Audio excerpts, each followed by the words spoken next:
Hello students, welcome back to my YouTube channel. Today I am going to explain you the lesson on my 70th birthday written by W. Somerset Maugham. तो चलिए करते हैं इसकी explanation Hindi में. Somerset Maugham distinguished himself as a novelist, a playwright and a writer of short stories, many of which he made use of exotic background of the Far East. Somerset मॉघम खुद को एक उपन्यासकार, एक नाटककार और छोटी कहानियों के लेखक के रूप में प्रतिष्ठित करते हैं, जिनमें से कई में उन्होंने सुदूर पूर्व की विदेशी पृष्ठभूमि का उपयोग किया है. As a young man of 25 साल के युवा होने पर he wrote in his notebooks that he had found what he believed to be the basis for a comfortable philosophy of life. उन्होंने अपनी एक नोटबुक में लिखा था कि उन्होंने पाया कि वह जीवन के एक आरामदायक दर्शन के लिए क्या आधार मानते थे. A humorous resignation, एक विनोदी इस्तीफा. The following piece is an extract from a writer's notebook which he wrote when he was in 70s. और यह जो हम आज लेसन पढ़ने जा रहे हैं, यह उसी जो नोटबुक का एक अंश है जो लेखक की नोटबुक में से लिया गया है, जो कि उसने लिखा था.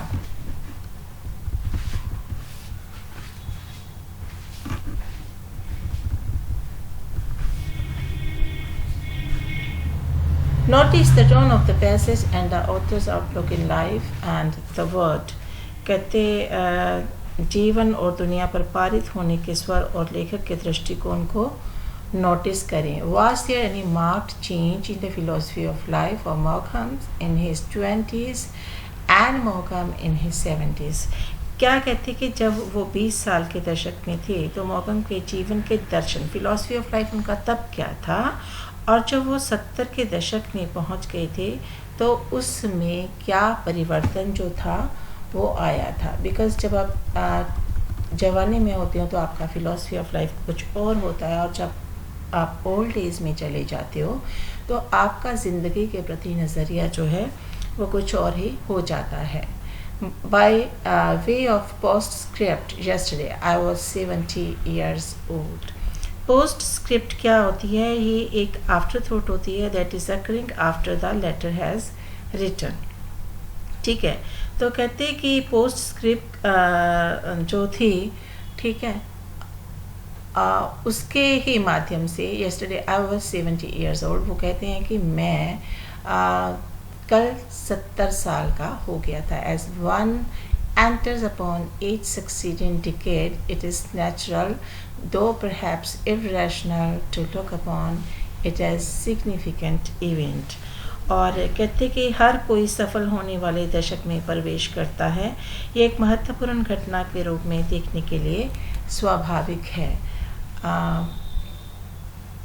हालांकि शायद तर्कहीन भी है, ये इरेशनल भी है. क्या इरेशनल है? जब मैं 30 साल का था तो मुझे मेरे भाई ने कहा, ठीक है, क्या कहा? I was 30, my brother said to me, now you are a boy. कहते कि अब तुम एक लड़के हो. No longer, sorry, now you are a boy no longer, अब तुम लड़के नहीं रहे हो. जब वो 30 ईयर्स के हो गए थे तब उनके भाई ने उनको कहा. यू आर ए मैन, अब तुम एक बंदा हो गए हो, यानी कि व्यक्ति बन गए हो. And you must be a man, और तुम्हें एक व्यक्ति ही होना चाहिए. व्हेन आई वाज 40, जब मैं 40 साल का था, I said to myself, मैंने अपने आप से कहा, it is that is the end of youth, कि अब मेरी जो जवानी है उसका अंत हो गया है. जब 30 के थे तो उनके भाई ने क्या कहा कि अब आप एक लड़के नहीं हो, आप एक जो है बंदे बन गए हो, व्यक्ति हो गए हो. और जब वो 40 के हुए तो उन्होंने कहा कि यह जो था वो मेरी यूथ का एंड हो गया था. On my 50th birthday I said, और 50वें बर्थडे पर उन्होंने क्या कहा? It is no good fooling myself, खुद को बेवकूफ़ बनाना अच्छी बात नहीं है. दिस इज़ मिडल एज, और मुझे ये मान लेना चाहिए कि अब मैं मध्यम आयु में आ गया हूँ, मिडल एज में आ गया हूँ. And I may just as well as accept it, और मुझे इस बात को एक्सेप्ट कर लेना चाहिए कि मैं मध्यम एज में आ चुका हूँ. एट 60, जब मैं 60 साल का हुआ, आई सेड, मैंने कहा, now it is time to put my affairs in order, कि अब मुझे अपने सारे काम जो है उन्हें एक क्रम में रख देना चाहिए, क्रमानुसार करना चाहिए. For this is the threshold of old age. और फिर कहते कि क्योंकि ये उन्होंने क्या ऐसा क्यों कहा, उन्होंने कहा कि ये वृद्धावस्था की सीमा थी. ठीक है, जब वो 30 के हुए तो उनके भाई ने कहा कि अब आप जो है लड़के नहीं रहे हो, अब आप एक व्यक्ति हो गए हो. ठीक है, और तुम्हें एक व्यक्ति की तरह ही बिहेव करना चाहिए. और जब वो 40 के हुए तो उन्होंने खुद से अपने आप से क्या कहा कि मेरी जवानी का अब जो अंत था 40 की एज में हो चुका है. और 50वें बर्थडे में उन्होंने क्या कहा कि खुद को बेवकूफ़ बनाना अच्छी बात नहीं है, क्योंकि मैं मध्यम एज में पहुंच गया हूं और मुझे इसे एक्सेप्ट कर लेना चाहिए. और 60 की उम्र में उन्होंने कहा कि यह एक ऐसा समय आ गया है जब मेरे मामलों को मुझे क्रम में रखना चाहिए, क्योंकि यह वृद्धावस्था की सीमा है और मुझे अपना खाता जो है वो व्यवस्थित करना चाहिए. I must settle my account. I decided to withdraw from theatre. और फिर कहते हैं कि मैंने अपने आप को थिएटर से हटने का जो था वो फैसला कर लिया. And I wrote the summing up, और मैंने क्या लिखा, समिंग अप, इन विच, और इसमें उन्होंने क्या लिखा, I try to review for my own comfort. मैंने अपने जो खुद के कम्फर्ट्स थे उनको रिव्यू किया, उन पर एक जो थी नज़र मारी कि मेरे कम्फर्ट्स क्या थे. But I had learned of life and literature. ठीक है, तब मैंने जीवन और साहित्य के बारे में भी जाना. What I had done and what satisfaction it had brought me. अब उन्होंने रिव्यू क्या किया कि मैंने क्या अपने लिटरेचर में क्या लिखा था, उससे मुझे क्या सेटिस्फेक्शन हुई थी और उस सेटिस्फेक्शन से मुझे क्या मिला. But of all anniversaries, I think the 70th is the most momentous. और फिर उन्होंने क्या कहा कि लेकिन सभी वर्षगांठों के बारे में मुझे लगता है कि 70वीं जो वर्षगांठ थी वो सबसे ज़्यादा अहम थी या फिर महत्वपूर्ण थी. One had reached the 60 years and 10. और इसका मतलब क्या हो गया, 60 years and 10 मीन्स कि वो 70 के हो गए थे.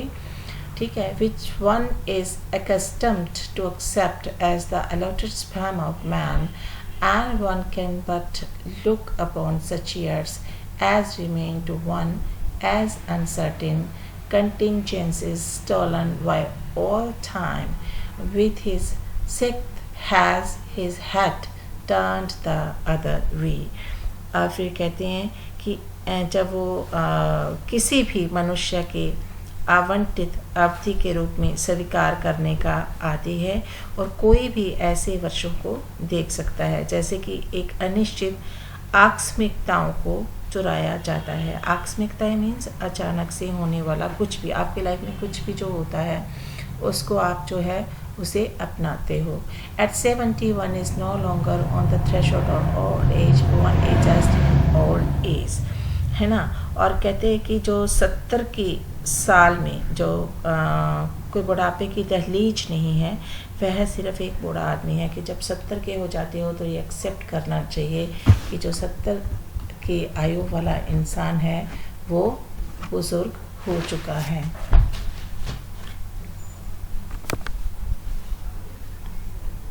On the continent of Europe, they have an amiable custom. कहते कि जो यूरोप महाद्वीप है उनका एक अनुकूल रिवाज है और वो रिवाज क्या है, that when a man who has achieved some distinction reaches that age, कि वहाँ पे एक एज पे पहुँचने पे उस इंसान को डिस्टिंक्शन मिलती है, his friends, his colleagues, उसके दोस्त, उसके जो सहकर्मी होते हैं, है ना, his disciples, if he has any, और उसके अनुयायी, है ना, या शिष्य जो भी अगर उनके पास कोई हैं, join together, वो इकट्ठे होते हैं to write a volume of essays in his honor, कि उसके ऑनर में एक ऐसे लिखते हैं. In England, we give our eminent men no such flattering mark of our esteem. लेकिन कहते कि इंग्लैंड में हम अपने प्रतिष्ठित पुरुषों को हमारे सम्मान का ऐसा कोई चापलूसी का निशान जो है वो नहीं देते हैं. At the utmost, we give a dinner, but कहते कि वास्तव में कहते कि हम and we do not that unless he is very eminent indeed. कहते कि हम एक डिनर करते हैं, such a dinner I attended when H.G. Wells attained his 70th year. कहते इसी तरह का एक डिनर जो था उसमें मैं शामिल हुआ जब H.G. Wells जो थे वो 70 साल के हो गए थे. Hundreds of people come to it, और कहते कि इसमें सैकड़ों लोग जो थे वो आए थे. Bernard Shaw a magnificent figure with his height. Bernard Shaw एक बहुत ही शानदार आकृति वाले जो व्यक्ति थे. His white beard, उनकी जो सफ़ेद दाढ़ी थी, and white hair, और सफ़ेद बाल. His clean skin, उनकी जो साफ त्वचा थी, and bright eyes, और उनकी जो चमकदार आँखें थी. Made a speech, उन्होंने एक जो था वो भाषण दिया. He stood very erect, और वो बिल्कुल सीधे खड़े थे. His arms crossed, और उन्होंने अपनी बाहों को बांधा हुआ था. Made a speech, and with his Perkish humor said many things highly impressing to the guest of the evening and to sundry of his hearers. और कहते कि उन्होंने बड़े ही अजीब हास्यपूर्ण जो था ढंग से शाम के मेहमानों और श्रोताओं को बड़ी ही इम्प्रेस करने वाली बातें कही थी. और कहते कि यह सबसे मनोरंजक जो था वो एक उनका भाषण था. It was most amusing discourse delivered on resonant voice with admirable elocution, and his Irish brogue pointed and at the same time mitigated his malice. जिसके एक्सप्रेस करने का तरीका सराहनीय था, और कहते जिस पर आयरिश ब्राउसर ने इशारा किया और साथ ही साथ अपने द्वेष को कम भी किया. H.G. Wells, his nose in the manuscript, read his speech in a high-pitched voice. H.G. Wells, उन्होंने अपनी की कोई पांडुलिपि नहीं है, उच्च स्वर में उनका भाषण जो था उन्होंने पढ़ा.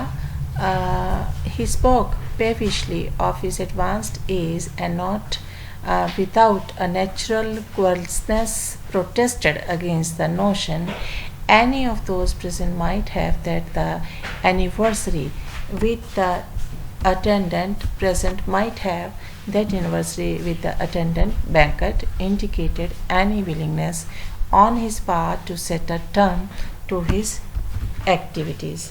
उन्होंने अपनी उन्नत आयु की बात कही और बिना किसी कुरूपता के इस धारणा का विरोध किया कि उपस्थित लोगों में से किसी ने भी यह कहा हो सकता है कि वर्षगांठ परिचायक भोज के साथ अपनी गतिविधियों के लिए एक शब्द निर्धारित करने के लिए अपनी ओर से किसी भी इच्छा का जो है संकेत देती है. He protested that he was as ready as ever to set the world to rights. और उसने विरोध किया कि वह दुनिया को अधिकारों के लिए तैयार करने के लिए हमेशा के लिए तैयार थे. My own birthday passed without ceremony. फिर वो कहते हैं कि मेरा अपना जन्मदिन बिना समारोह के गुजरा था. I worked as usual in the morning. कहते कि मैं सुबह हमेशा की तरह मैंने काम किया.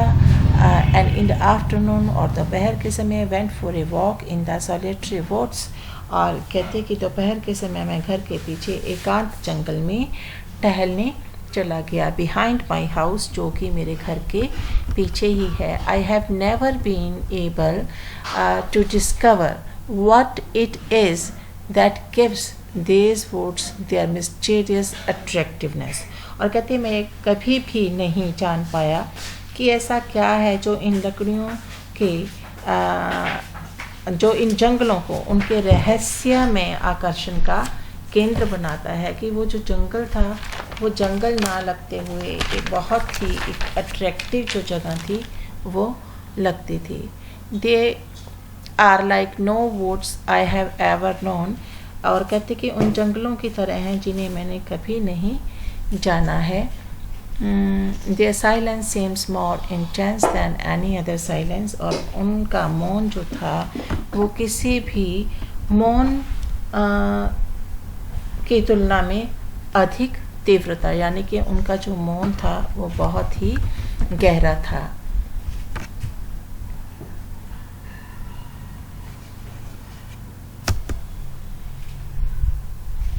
The live oaks with their massive foliage are festooned with the grey of the Spanish moss, as if with a red throat. The gum trees at the reason are bare of leaf, and the clustered berries of the wild china tree and dried and yellow. और कहते हैं कि live okay को Spanish काई के भूरे रंग के साथ सजाया जाता है, जैसे कि कटा हुआ कफन के साथ जो थे गोंद के पेड़ पत्तियों के बिना होते हैं. और वाइल्ड चाइना ट्री सूखे और पीले होते हैं. जो वाइल्ड चाइना ट्री होती हैं वो किस तरह के होते हैं, वो सूखे भी होते हैं और पीले रंग के भी होते हैं. Here and there tall pines, their rich green flaming tower over the low trees. There is a strangeness about these bedraggled, abundant woods, and though you walk alone, you do not feel alone. और कहते कि यहाँ और वहाँ लंबे Pinus, उनकी समृद्ध हरी flame जो थी वो पेड़ों के ऊपर जो tower. There is a strangeness about these bedraggled, abundant woods, and though you walk alone, you do not feel alone. कहते हैं इन bedraggled, abundant जंगलों में जब आप अकेले चलते हो तो आप अकेला महसूस नहीं करते हो. For you have an eerie feeling that unseen beings, neither human nor inhuman, flutter about you. आप अकेला महसूस क्यों नहीं करते हैं? क्योंकि आपके पास एक भयानक भावना वाले प्राणी हैं, ना तो मानव और ना ही अमानवीय. Flutter about you, a shadowy something seemed to slink from behind a tree trunk and which you silently as you pass. और कहते कि एक छायादार चीज आपको लगता है कि पेड़ के तने के पीछे से फिसलती हुई दिखाई देती है और पास से गुजरते हुए आपको चुपचाप देखती है. मतलब आपको ऐसा फील होता है. There is a sense of suspense as though all about you there were lying in wait for something to come. और कहते कि आपको फिर सस्पेंस की भावना होती है क्योंकि आपके बारे में सब कुछ आने की प्रतीक्षा में थे. All about you there were a lying in wait for something to come.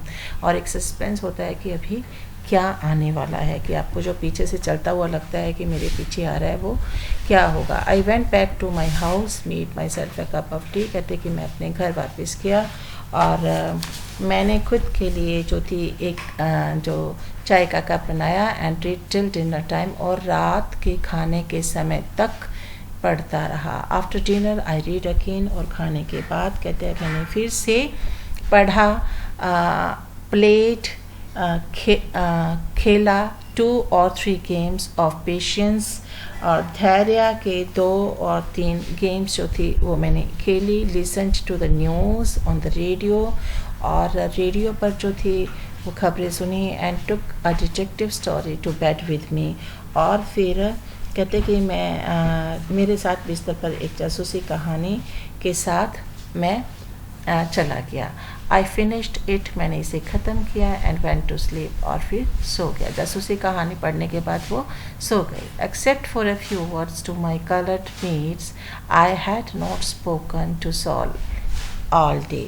कहते कि मैंने अपनी रंगीन जो कलर्ड मेट्स थी उनके लिए कुछ शब्दों को छोड़कर मैं सो गया था। मैंने पूरे दिन एक सोल यानी कि आत्मा से बात नहीं की।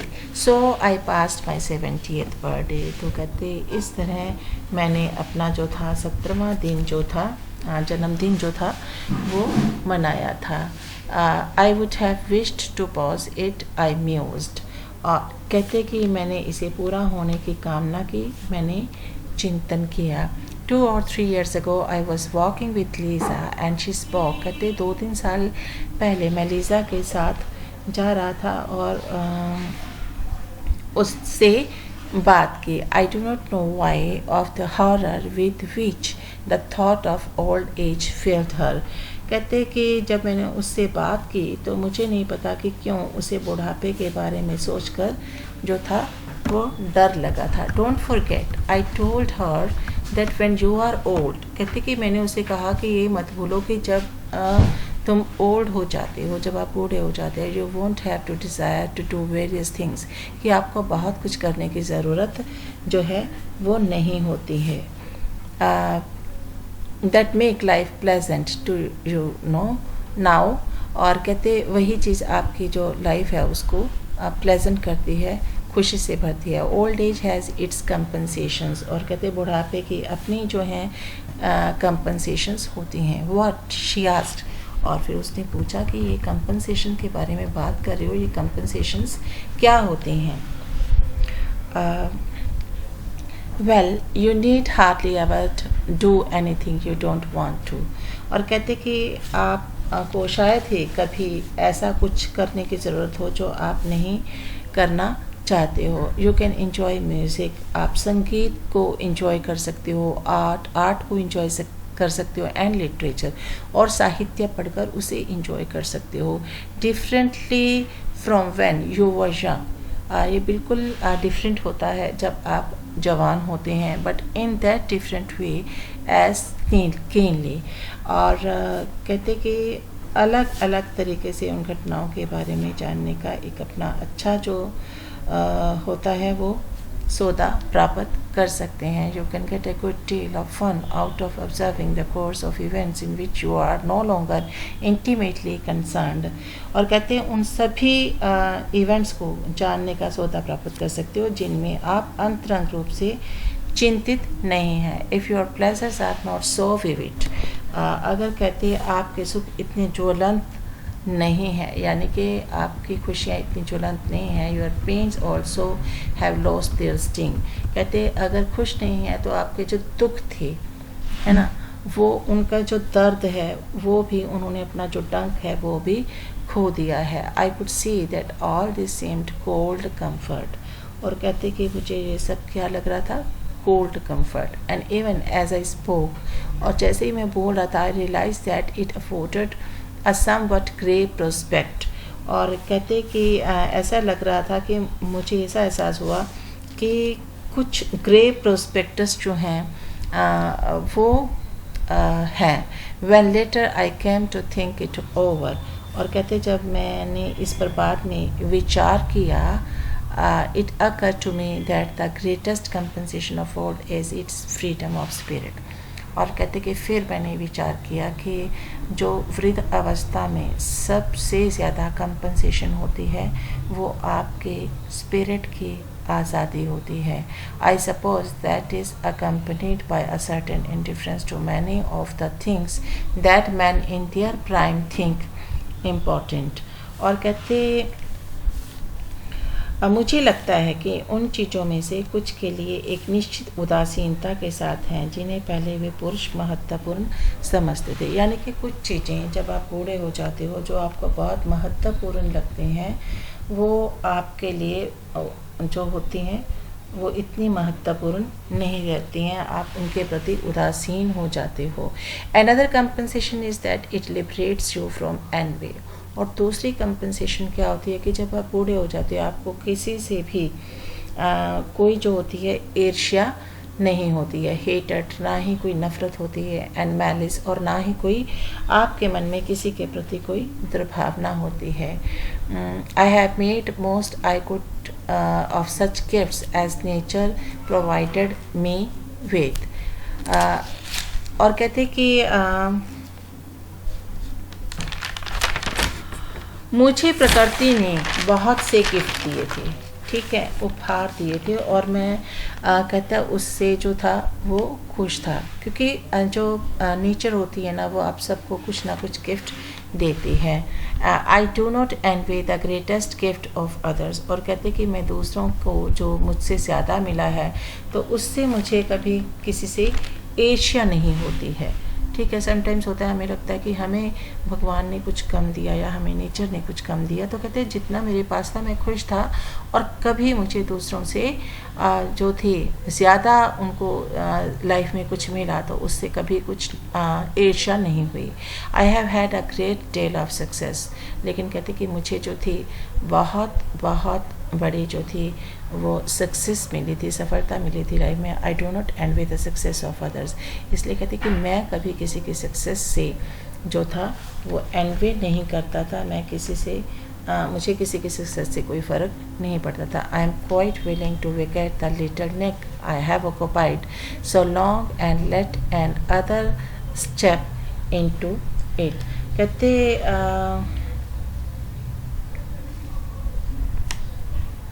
मुझे इस बात से कोई फ़र्क नहीं पड़ता है कि लोग मेरे बारे में क्या सोचते हैं।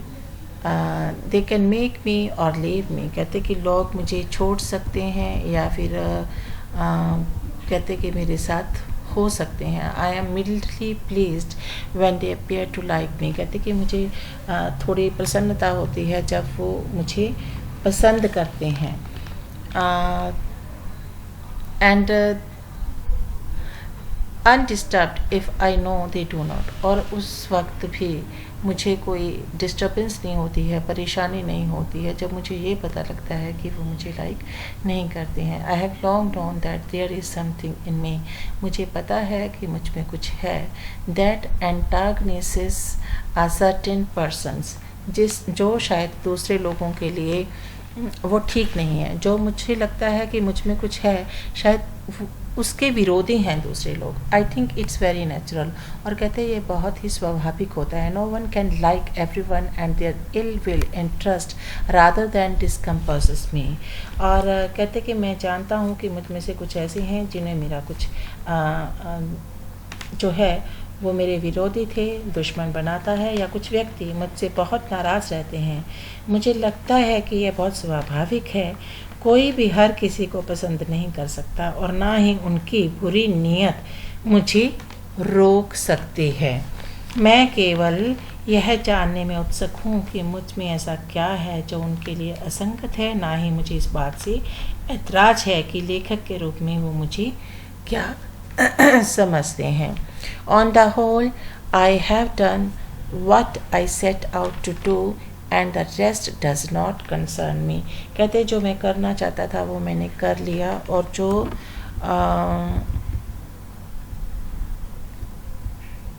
रह गया उससे मुझे कोई फ़र्क नहीं पड़ता। I have never much cared for the notoriety which surrounds the successful writer and which many of us are simple enough to mistake for fame।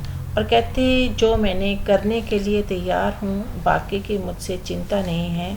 मैंने कभी बदनामी की परवाह नहीं की जो कि सफल लेखकों को घेर लेती है, और जो हम में से जो बहुत से लोग होते हैं ना, वो प्रसिद्धि के लिए कोई ना कोई गलती कर बैठते हैं। And I have often wished that I had written under a pseudonym so that I might have passed through the world unnoticed।